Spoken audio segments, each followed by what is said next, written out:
By the time this video is out, I will be 21. So to officially bring my years of being 20 to a close, I've written 21 things that I've learned in 21 years of life. If I could time travel back a year and gift a love letter of guidance to my past self, this is what she would know. Number 1, bad company corrupts good character. You start acting like the people that you hang around whether you recognize it or not. So don't befriend people of bad influence because it can ruin your life. You can find out the hard way if you want to, but don't say I didn't warn you. Number 2, maintain good relationships. Your parents are getting older, your siblings are moving out, your friends are on new walks of life, everyone is diverging, people are getting lonelier, and no one knows what the future holds. Keep in touch with the people that you love, see them as often as you can, and make sure that they know you love them. Number 3, keep a diary. Having a diary means being able to time travel back into the mind of your past self. Use it to vent your frustrations, record your wins, and appreciate the difference between where you are now and where you used to be. You'll appreciate it more and more as you age. Number 4, to be extraordinary, you can't just do what ordinary people do.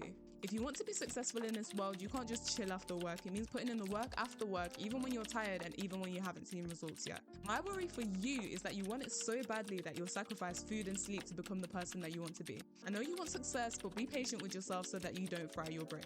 Number 5, have hobbies. You need hobbies and activities outside of work and university to not become a boring sack of potatoes. Roller skating is the best hobby that you can pick up. Through the falls, you'll learn resilience and patience in a way that you've never experienced before, and it allows you to experience the beauty of embracing fear and slow progression over time. Give it some time and you'll never want to stop, and you'll carry the attitude that you learn from it into other facets of life. Number 6, hate the question how. I hate the question how. It's the reason why in primary school we learned the 5 W's, who, what, where, when, and why, and how was tacked on at the end like a person who got selected last in PE by the team captains. Don't tell everyone your goals, because the how you're going to do that, people may discourage you from pursuing them. The how can be figured out on the go. For now, keep your aspirations high and experiment your way towards your dreams. Number 7, don't carry resentment. Even if they're wrong, let it go. There's no point carrying around resentment because regardless of your reasoning, it's self-inflicted torture. Even if you get revenge, you'll be mad when it doesn't feel as good as you thought it would. Number 8, be audacious. You're not in school, permission isn't needed for every little thing that you do. Don't use submissive language like, can I? Use more assertive language like, oh, what do you think about, or I'm going to. When you ask for permission for everything, you become unable to make decisions of your own and subconsciously put your peers into the role of your parents, which is weird for both of you. If you believe in your risk, take it, but never be so wise in your eyes that you never take advice. Number 9, have patience. Don't get mad at yourself for not being a millionaire at the age of 20. You cannot cram 16 years of experience and 6 months worth of reading material in your mind over a weekend. I know you want to be the smartest person in the world, and you will be, but remember that you are young. You will make it there in your own way and you will be fine. Have an oven-like mind in a world fixated on microwave success. Number 10, this one's short and sweet, keep your integrity. If you don't know, don't act like you know. If it's against your morals, don't act like you're for it. Number 11, you can change your mind. You can change your career, your dress sense, your location, and so much more at any time that you want. Don't let people try and trick you into settling just because it suits them. Go where your potential will be maximized. Number 12, you need to love growing your knowledge and skills. Learning is everything. You have no house, no car, no kids, no real responsibility, so devote time to learning as much as you can. This goes for all facets of knowledge: biblical knowledge, career knowledge, emotional intelligence, finances, random skills, or if it's just personal, it doesn't matter. Once you have knowledge and skills, no one can ever take them away from you.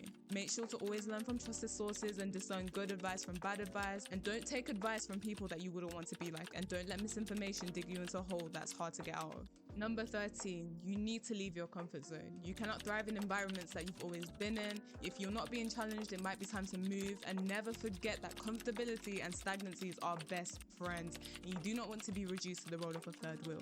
Take that information and do with it what you will. Number 14, give more than you receive. Give generously. Help everyone that you can within your means, and as long as you're not destroying yourself in order to give. Ignore your friends when they tell you not to give money to the homeless, because how can you let someone convince you that withholding money from someone who is struggling is a good thing? When you cast your bread upon waters, in a few days it will flow back to you, so don't be selfish. Number 15, ask billions of questions. Asking good questions is the key to accelerated learning. Get yourself into rooms with people in positions that you admire and ask them questions and note down the answers even if you didn't like them. Ask the same same questions to multiple people to get an array of answers. Number 16, endurance makes the win sweeter. The longer you're patient, the more satisfying it is when you have your breakthrough. You'll always be praying saying, God, when is it my time? When is it my time? But you need to realize that the longer you wait in anticipation of your success, the more euphoric it feels when it comes. And the journey is really fun, so just enjoy it. Number 17, sell yourself. Boasting is bad, but at the same time, if you're not visible, you're invisible, so pick your poison. You can be humble about your actions and impact, but you don't have to be silent about them. If you're talking about something that you've done, don't let it be look at me. Let it be look at this. Number 18, don't make promises. You don't know how you're going to feel about it tomorrow, so don't put yourself in a position where you break someone's trust due to an unavoidable promise. Let your yes be yes and your no be no, and if you're not sure, get back to them. You don't owe anyone anything until you start making promises. Number 19, consistency over intensity.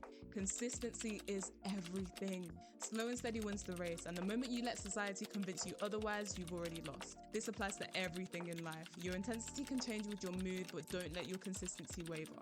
Number 20, always show love. If you have everything but your heart is cold, you have nothing. You'll rot from the inside out as a result of your bitterness, and you'll never enjoy anything in this life if you're constantly mistrusting and avoidant towards anyone else. Embrace others, but be discerning over who to let into your life as well as how close. Regardless of who they are, show everyone the respect and love that they deserve. Number 21. God comes first. This is the last one, but it's the most important. Jesus will become your everything this year, and you will never cease to recognize that he died so that we may have eternal life. People may think you're crazy, they may even hate you from the life that you choose to live, and that is okay, but don't ever hide your morals for anybody. Keep praying, stay in the word, live a good life, and continue to go to church. This is a broken world, and only Christ can be the anchor. To conclude, this year has been crazy for me in terms of career, family, friendships, growth, and it's all glory for God for allowing me to have another 365 days to grow. This marks a new season of bringing my blog, content creation, all of that to new heights, and everything before this was a trial run. Anyways, what season of life are you in, and what have you learned so far? I would love to know. And until next time, Alicia, the adult. I'm 21 now.